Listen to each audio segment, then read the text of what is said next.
প্রত্যেক দিনের মতন আজকে আবারও একটি রেসিপি নিয়ে আপনাদের সামনে হাজির হলাম।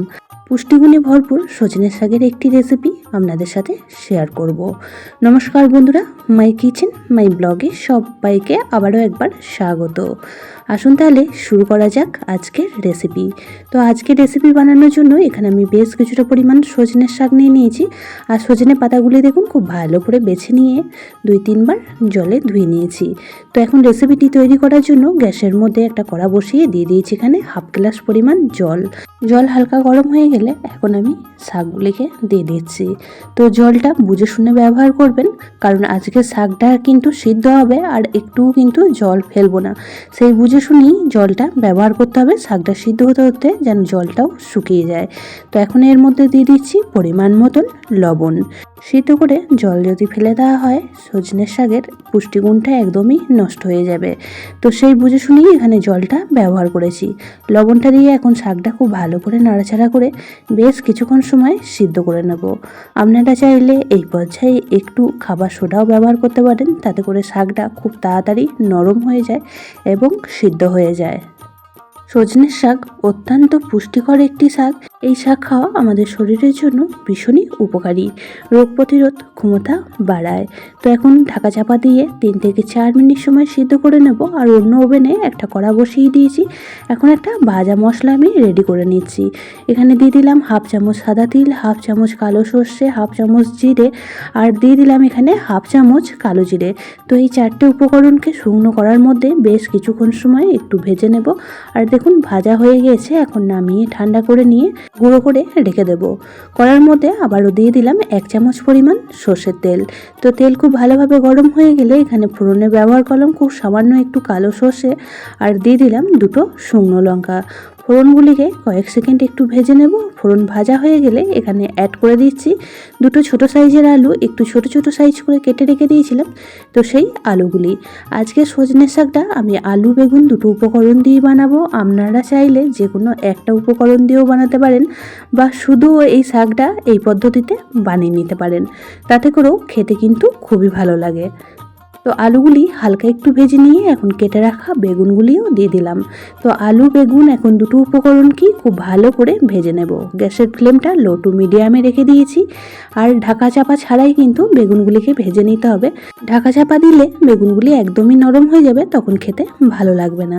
এদিকে আলু বেগুন ভাজা হতে থাক, আর এদিকে দেখুন শাকটা একদমই সিদ্ধ হয়ে গিয়েছে, তবে শাকের নিচে অনেকটা পরিমাণ জল রয়ে গিয়েছে। এখন গ্যাসের ফ্লেমটা হাই করে রেখে দিয়ে জলটা একদম শুকিয়ে আসা পর্যন্ত রান্নাটা করে নেব। পুরনো বন্ধুরা সবসময় আমার পাশে থেকে আমাকে এতটা সাপোর্ট করে এগিয়ে নিয়ে যাওয়ার জন্য অনেক অনেক ভালোবাসা। যে সকল নতুন বন্ধু আজকে ফার্স্ট টাইম চ্যানেলে ভিজিট করেছেন আর আজকের ভিডিওটি দেখছেন, তাদের কাছে অনুরোধ রইল চ্যানেলটি সাবস্ক্রাইব করে পাশে থাকা বেল আইকনটির অল প্রেস করে দেবেন। তাহলে আমি যখনই কোনো ভিডিও দেব নোটিফিকেশন সবার আগে আপনাদের কাছে পৌঁছে যাবে। নাড়াচাড়া করতে করতে শাকটা অনেকটাই জলটা শুকিয়ে এসেছে, অল্প একটু জল নিচে রয়েছে। আরও 1 মিনিট সময় রান্নাটা করে নেব, তাহলেই জলটা একদমই শুকনো হয়ে যাবে।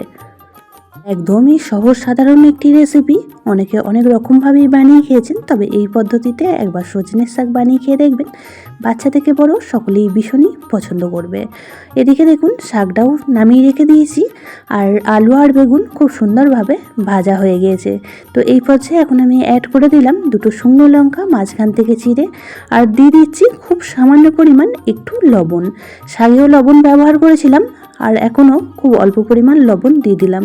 তো লবণটা এই পর্যায়ে বুঝে শুনেই অ্যাড করবেন। দিয়ে দিলাম খুব সামান্য পরিমাণ একটু হলুদ।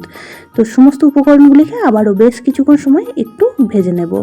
একটা আলু কেটে দেখে নিচ্ছি যে সিদ্ধ হয়েছে নাকি। তো আলু প্রায় সিদ্ধ হয়ে এসছে, অল্প একটু কিন্তু সিদ্ধ হতে বাকি আছে, তাই আরও 1 থেকে 1.5 মিনিট সময় একটু ভাজা ভাজা করে নেব, তাতে করে আলুগুলি সুন্দর মতো সিদ্ধ হয়ে যাবে। আর বেগুন ভাজতে একদমই সময় লাগে না। তো বেগুনও এই পর্যায়ে খুব সুন্দরভাবে ভাজা হয়ে গিয়েছে। আমার চ্যানেলে আমি একদমই সহজ সাধারণ পদ্ধতিতে রেসিপিগুলি শেয়ার করে থাকি। যারা দেখতে পছন্দ করেন, আশা করছি আজকের রেসিপিটিও তাদের কাছে ভীষণই ভালো লাগবে। আলু আর বেগুন আরও 1 মিনিট সময় নিয়ে রান্না করে নিয়েছিলাম। তো এই পর্যায়ে আলু খুব সুন্দরভাবে সিদ্ধ হয়ে গিয়েছে। এখন আমি আগে থেকে সিদ্ধ করে রাখা শাকটা অ্যাড করে দিলাম। তো আলু বেগুনের সাথে শাকটা এখন খুব ভালোভাবে মিশিয়ে নেব আর বেশ কিছুক্ষণ সময় ভাজা ভাজা করে নেব। সজনে শাকের একটা তিতকুটে ভাবের জন্য সজনের শাক খেতে অনেকেই পছন্দ করে না, তবে যদি এই পদ্ধতিতে বানিয়ে নেওয়া হয় খেতে কিন্তু ভীষণই ভালো লাগবে, বারবারই কিন্তু বানিয়ে খেতে ইচ্ছে করবে। গরম গরম ভাতের সাথে এই শাকটা বানিয়ে খেতে কিন্তু ভীষণই ভালো লাগে। তো দেখুন 1 থেকে 1.5 মিনিট সময় খুব ভালোভাবে নাড়াচাড়া করে ভাজা ভাজা করে নিয়েছি। এখন যে মশলাটা প্রথমেই ভেজে গুঁড়ো করে রেখে দিয়েছিলাম, তো সেই গুঁড়ো করা মশলাটা এখন উপর থেকে দিয়ে দিচ্ছি। যেহেতু সজনের শাক একটু তিতকুটে টাইপের হয়, তার জন্য এখানে দিয়ে দেব 1/2 চামচ পরিমাণ চিনি, তাতে করে শাকটা খেতে ভীষণই ভালো লাগবে।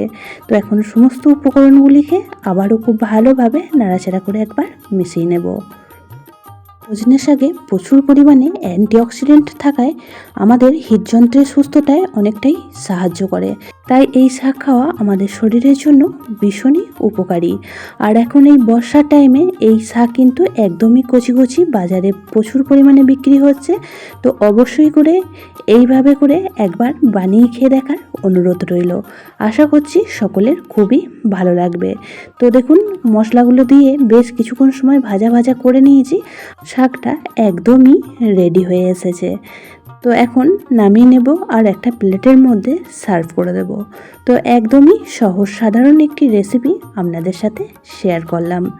আজকের রেসিপিটি আপনাদের কেমন লাগলো অবশ্যই কমেন্ট বক্সে জানাবেন। যদি রেসিপিটি কোনো অংশে বেশি ভালো লেগে থাকে তাহলে একটা শেয়ার করে দেওয়ার অনুরোধ রইল। সবাই খুব ভালো থাকবেন, সুস্থ থাকবেন। আবারও দেখা হচ্ছে অন্য কোনো একটি রেসিপি ভিডিও বা অন্য কোনো ব্লগ ভিডিওর সাথে। ততক্ষণের জন্য সবাইকে টাটা।